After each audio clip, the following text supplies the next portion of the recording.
What's up guys, welcome back to the channel. Today you join me for another shopping episode. That's right, we're going shopping on the Japanese auction sites.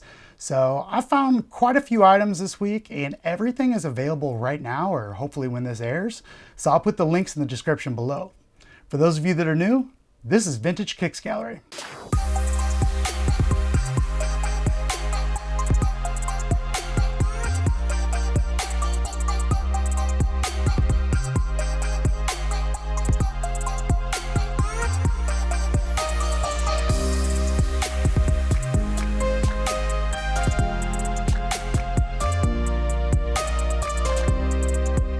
All right, let's start off with some heat, and these are interesting. What we have is a 1985 Air Jordan Black Toe. That's right, the Grail of Grails.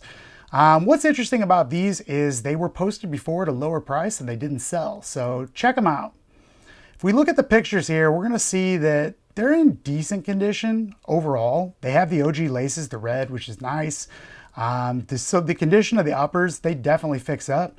A couple things do bother me. Number one, the soles are very, very cooked on these. They would need a sole swap.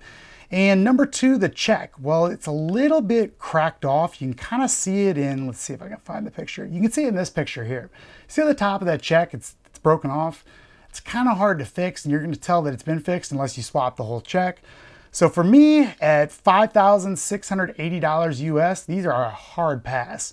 Now, these were listed for about $4,700 US before, and they didn't get any bids.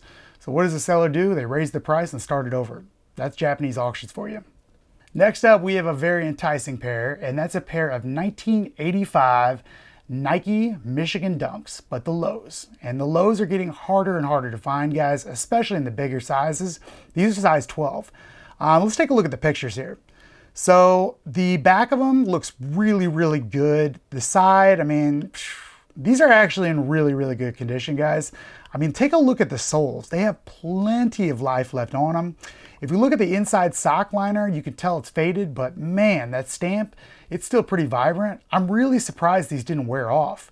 Most of these you see, that's how they are. But at $2,841 US, that's a lot of money for these. I mean, it's probably close to what they're worth these days, but that's way out of my price range, and for that reason, these are a pass.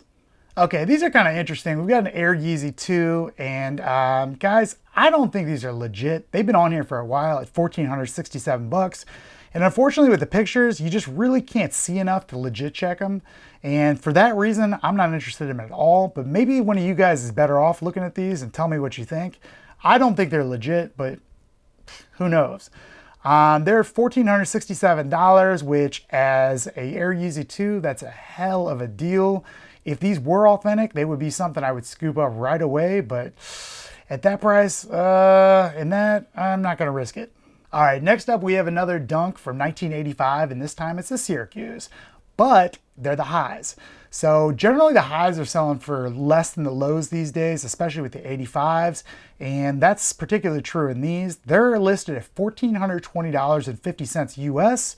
And guys, I can't tell really from the pictures about the condition because we're not showing the sole, but I only see one shoe in this picture too. So I have no idea if this was a single shoe, if this is double, no idea. I can't really justify even getting interested in these without better pictures and without some more information. So for that reason, these are gonna be a pass for me, but I'm curious if one of you guys wants to do a little homework.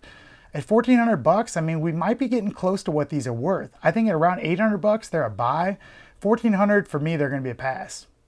All right, next up, we have a pair of vintage Air Force Ones.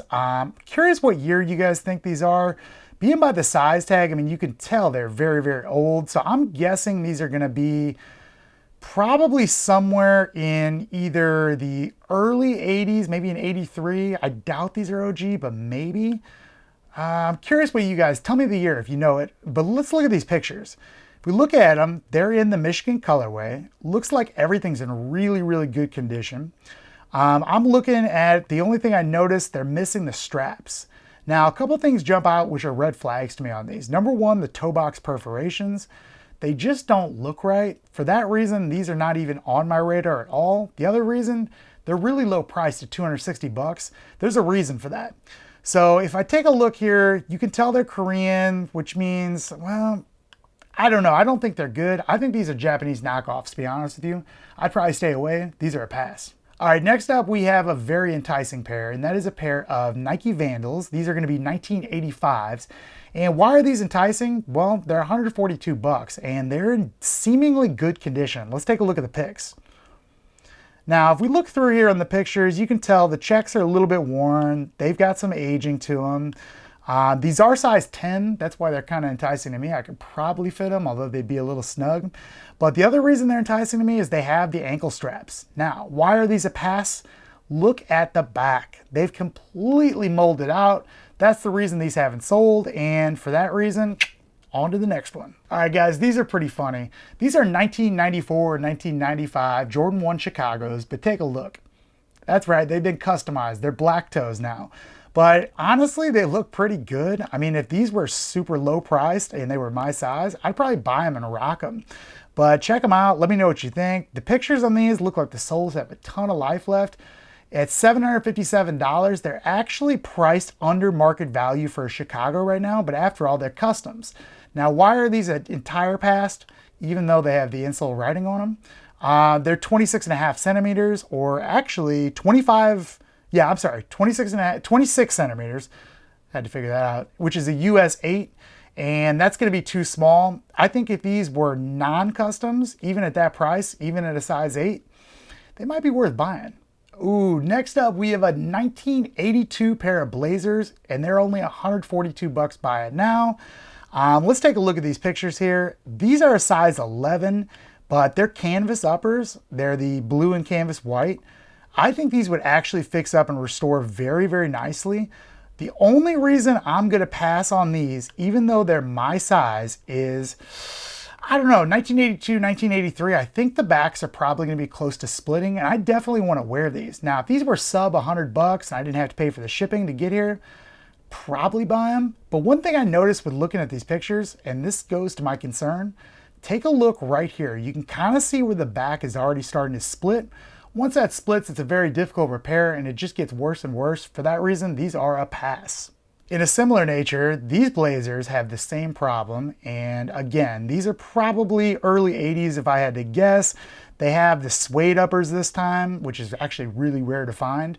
They're 340 bucks, which is actually too much, because take a look at this. See the back? It's completely gone on the inside, the sock liner. I mean, completely. They're split, they're disintegrating. These things are cooked. Now, would they look good on the shelf? Are they my size? Yeah. But at 340 bucks US, I can't justify buying these. Now, if they were sub 100 bucks again, I'd be buying them. All right, guys, how about another pair of 1985 Dunks or 86s, depending on how you want to look at it. But these are really affordable still. And I say affordable, they're 736 US.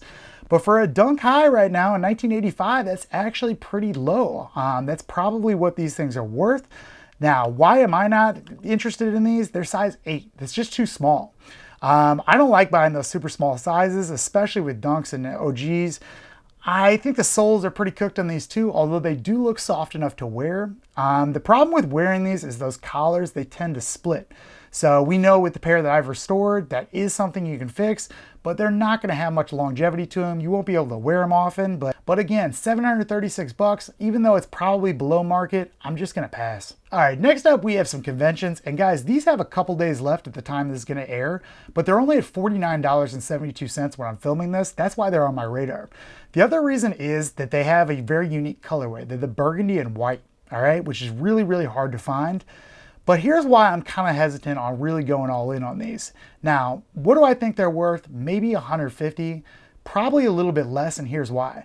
If you notice, the left shoe and the right shoe are actually two different sizes. So although the right shoe would definitely fit me pretty good at a size 11, the 12 on the left, it's gonna be too big. That's why these are probably gonna be a pass, but I'm definitely gonna keep my eye on them, because if they go super low, I'll be buying them for the shelf at least. All right, here's another pair of Blazers, this time from 1980, but check these out. These are actually pretty nice. Now, I think they're currently at $83.34, but they don't have any bids. I think if the soles were a little less cooked on these, they'd definitely be something that were on my radar, especially for a nice little restoration project. I think these would clean up quite nice. But with the soles being that cooked, they're really gonna be limited to the shelf, and I don't know what I think they're worth. I mean, honestly, I would say my high bid's gonna be about 120 bucks. Anything less than that, I'll probably be bidding on them. But I just go back and forth because of that shipping charge. You gotta figure 35 to 40 bucks to ship any of these shoes to the US. It's a lot when you think about it. And with these, with those soles, I mean, it's not like you can find donor soles. Probably gonna be a pass, but we'll see. All right, guys, that's going to do it for this week's episode. Again, drop me a comment if you are going to bid on anything, and let me know if you bought anything from any of the previous episodes as well. I'm really, really curious. And I wanted to do this time where you could actually see what's available still. That's why we didn't go through any of the closed out auctions. But I'm going to do an episode just on the ones that got away. And there's some really interesting stuff that I did miss out on and a lot of regrets. All right, guys, as always, if you like this, please like, please subscribe. Feel free to browse the channel, and I'll see you next time.